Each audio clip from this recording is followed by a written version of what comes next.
যুক্তরাষ্ট্র কবে এমন একা ছিল? অন্তত বিগত 100 বছরের ইতিহাসে আমেরিকা কখনোই এমন একা হয়ে যায়নি। আর 90 দশক থেকে আমেরিকা যত আগ্রাসন চালিয়েছে তার প্রতিটির সঙ্গেই যুক্ত ছিল নেটো এবং এশিয়ার মিত্র দেশগুলো। তাছাড়াও অস্ট্রেলিয়া এবং কানাডা আমেরিকাকে সবসময় সমর্থন দিয়ে এসেছে। সুদূর আফ্রিকা, আরব এবং এশিয়ার বিভিন্ন দেশে আমেরিকা যখনই আগ্রাসন চালিয়েছে এইসব দেশ আমেরিকাকে সহায়তা করেছে, নির্লজ্জের মতো সহায়তা করেছে। আপনারা অবশ্যই এসব ইতিহাস জানেন। কিন্তু ইরানের সঙ্গে ইসরায়েল আমেরিকার এই সংঘাতে কোনো মিত্র দেশকে আমেরিকা পাশে পাচ্ছে না। কি তার কারণ? কারণ একটাই, আমেরিকা পূর্বে কখনোই এমন শক্তিশালী রাষ্ট্রের বিরুদ্ধে আগ্রাসন চালায়নি। তারা সোমালিয়া, ইরাক, তারপর লিবিয়া, সিরিয়া এসব দেশে আগ্রাসন চালিয়েছে এবং এসব দেশ ধ্বংস করে দিয়েছে। আফগানিস্তানেও তারা আগ্রাসন চালিয়েছে এবং আফগানিস্তানের সরকার উৎখাত করেছে, যদিও পরবর্তীতে তালেবানের প্রতিরোধের মুখে তারা পরাজিত হয়ে আফগানিস্তান ছেড়েছে। বাট এই সব যুদ্ধে আমেরিকা কখনোই একা লড়েনি। তাদের নেটো মিত্র সব সময় তাদের সঙ্গে ছিল। কিন্তু ইরানের সঙ্গে এই যুদ্ধে একের পর এক শক্তিশালী দেশগুলো আমেরিকা থেকে মুখ ফিরিয়ে নিচ্ছে এবং তাদেরকে সরাসরি হুমকির সুরে প্রত্যাখ্যান করছে। বিশেষ করে ইউরোপের শক্তিশালী সবগুলো দেশ আমেরিকাকে মুখের উপর না করে দিয়েছে তাদের আকাশসীমা ব্যবহার করে এবং তাদের সামরিক ঘাঁটি ব্যবহার করে ইরানে কোনো আগ্রাসন চালানোর অনুমতি তারা দেবে না। ব্রিটেন, ফ্রান্স, ইটালি এবং স্পেন ইউরোপের শক্তির স্তম্ভ ধরা যায় এই দেশগুলোকে। কিন্তু এই দেশগুলো আমেরিকাকে একেবারেই পাত্তা দিচ্ছে না বর্তমান এই পরিস্থিতিতে। তারা এও দেখছে ইরান যেভাবে এই যুদ্ধে প্রতিরোধ গড়ে তুলেছে এবং ইরান তাদের মিত্রদেরকেও তাদের পাশে পেয়েছে বলেই ধারণা করা হয়। আমেরিকা যতবারই আগ্রাসন চালিয়েছে বিভিন্ন দেশে ততবারই সেসব দেশকে পূর্বে থেকেই বিভিন্ন স্যাংশনের মাধ্যমে একঘরে করে রাখার চেষ্টা করেছে দীর্ঘ দিন যাবৎ। তারপর তাদের অর্থনীতি এবং সামরিক বাহিনীকে দুর্বল করে এক পর্যায়ে আমেরিকা এইসব দেশে হামলা চালিয়েছে এবং এইসব দেশকে দখলে নিয়েছে, সরকার পরিবর্তন করেছে এবং ম্যাসাকার করে তারপর আবার এসব দেশ থেকে তাদের সামরিক বাহিনী প্রত্যাহার করে নিয়েছে। এইসব আগ্রাসনে আমেরিকান সৈন্যবাহিনীর তেমন কোনো চ্যালেঞ্জের মুখে পড়তে হয়নি এবং তাদের ক্ষয়ক্ষতিও হয়নি। বাট ইরানের সঙ্গে যুদ্ধে আমেরিকা যে ধরনের ক্ষয়ক্ষতির শিকার হচ্ছে, তাদের মিলিটারি বেজ এবং মিলিটারি হার্ডওয়্যার, তাদের বিমান বাহিনী যে ধরনের ক্ষতিগ্রস্ত হচ্ছে, তাদের নৌবহর যেভাবে ক্ষতিগ্রস্ত হচ্ছে, বিশ্বে তার নজিরবিহীন। আমেরিকান এই ধ্বংসযজ্ঞে তাদের মিত্ররা আর সমর্থন দিচ্ছে না, এটিও তার একমাত্র কারণ। কারণ আমেরিকা এই যুদ্ধে আর পেরে উঠছে না। তাদের সেই সামরিক শ্রেষ্ঠত্ব এখন আর বহাল তবিয়তে নেই।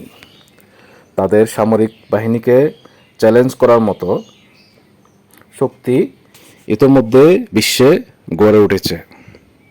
আপনারা সংবাদ মাধ্যমে হয়তো জেনে থাকবেন, মাত্র 2-1 দিন আগেই আমেরিকান একটি আর্লি ওয়ার্নিং সিস্টেম বিমান, যে বিমানের সংখ্যা যুক্তরাষ্ট্রের হাতে আছে মাত্র 10 থেকে 12টি, তার একটি বিমান ইতিমধ্যে মধ্যপ্রাচ্যের একটি দেশে ধ্বংসপ্রাপ্ত হয়েছে, যেটিকে রাডার বিমান হিসেবেও দেখা যায়।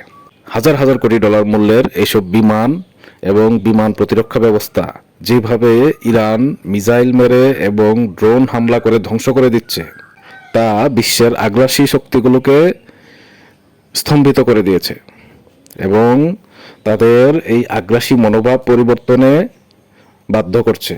ইরানের উপরে যত হামলা হচ্ছে এবং তাদের সামরিক এবং বাণিজ্যিক স্থাপনাগুলোতে যতবারই আমেরিকা এবং ইসরায়েল হামলা চালিয়েছে, তার প্রতিটি হামলার পাল্টা জবাব ইরানের প্রতিরক্ষা বাহিনীর পক্ষ থেকে দেওয়া হয়েছে। একথা অবশ্যই স্বীকার করতে হবে, এই আগ্রাসনে ইরান ব্যাপকভাবে ক্ষয়ক্ষতির শিকার হচ্ছে।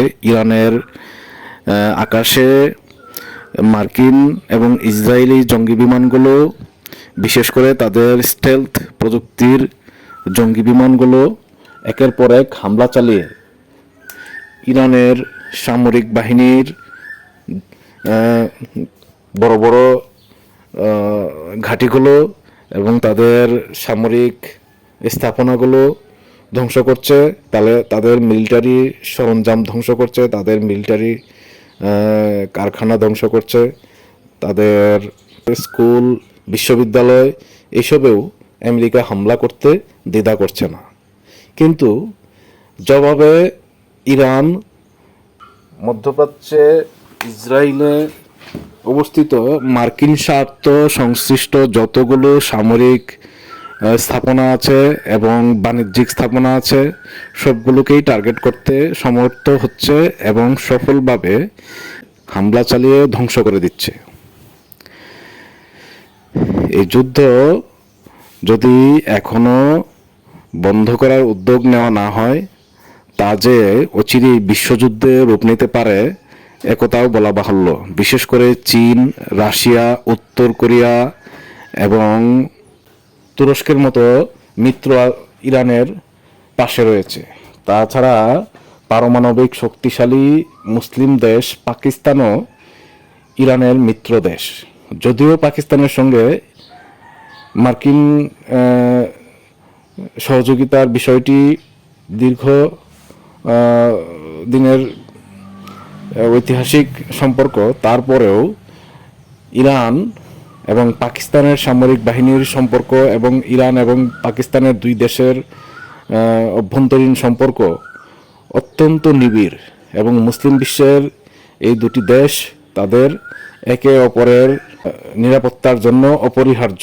বিশেষ করে ইরানের স্থিতিশীলতা নস্যাৎ হলে পাকিস্তানের সীমানাও যে অরক্ষিত হয়ে যাবে, এজন্যই পাকিস্তান কখনোই চায় না ইরান অস্থিতিশীল হোক এবং ইরানের সরকার উৎখাত হোক। এই অবস্থায় আমেরিকা যতই হাম্বিতাম্বি করুক না কেন, তারা যে এই যুদ্ধে ক্রমশই একা হয়ে পড়ছে এবং তাদের সামরিক এবং রাজনৈতিক মিত্রতা একেবারেই শূন্যের কোটায় নেমে আসছে, একথা বলাই বাহুল্য। একমাত্র ইসরায়েল ছাড়া বর্তমানে আমেরিকার সঙ্গে আর কেউ নেই, একথাও সত্য। শ্রোতা বন্ধুরা, আপনারা জানেন সাগরে মার্কিন নৌবহরের উপর ইরানি বাহিনী যেভাবে ধ্বংসযজ্ঞ চালিয়েছে তা ইতিহাসে নজিরবিহীন। একমাত্র পার্ল হারবার ঘটনার মাধ্যমেই আমেরিকা এই ধরনের ম্যাসাকারের সম্মুখীন হয়েছিল। তারপর আর কোনো দেশ বা সামরিক বাহিনী মার্কিন সামরিক বাহিনীর উপর, মার্কিন নেভির উপর এই ধরনের হামলা চালাতে সক্ষম হয়নি অথবা সাহস করেনি। ইরান দেখিয়ে দিয়েছে তারা এই যুদ্ধে দুর্বল কোনো প্রতিপক্ষ নয় আমেরিকার সামনে এবং ইসরায়েলের সামনে।